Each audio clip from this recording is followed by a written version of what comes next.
Matapos ang pananalasa ng Bagyong Tino, agad umagapay ang pambansang pulisya sa iba't ibang bahagi ng Madredejos, Cebu upang magsagawa ng clearing operations. Magbabalita riyan si Patrolwoman Nikia Cañedo. Responde ang mga tauhan ng Madredejos Municipal Police Station, Cebu Police Provincial Office sa isinagawang clearing operation sa iba't ibang bahagi ng Madredejos, Cebu noong Nobyembre 4 taong kasalukuyan matapos ang pananalasa ng Bagyong Tino. Pinangunahan ni Police Lieutenant Roelio Pliones, Deputy OIC, sa ilalim ng direktang superbisyon ni Police Captain Jack A. Ciares, Officer in Charge ng Madredejos Municipal Police Station.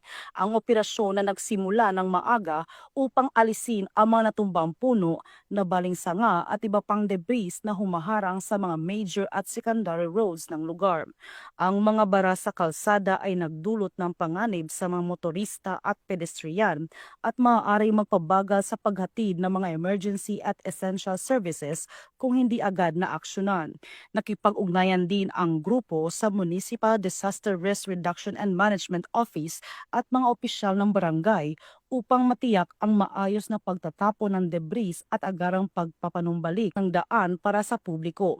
Bahagi ito ng disaster response at public safety efforts ng Madredejos Municipal Police Station na nagbibigay diin sa kahalagaan ng maagap na aksyon, pagtutulungan at serbisyo sa mamamayan lalo na sa panahon ng kalamidad. Mula dito sa Cebu Police Provincial Office, ako yung Police News Network Correspondent, Patrolwoman Nikia Cañedo, alagad ng batas, tagataguyod ng balitang pulis.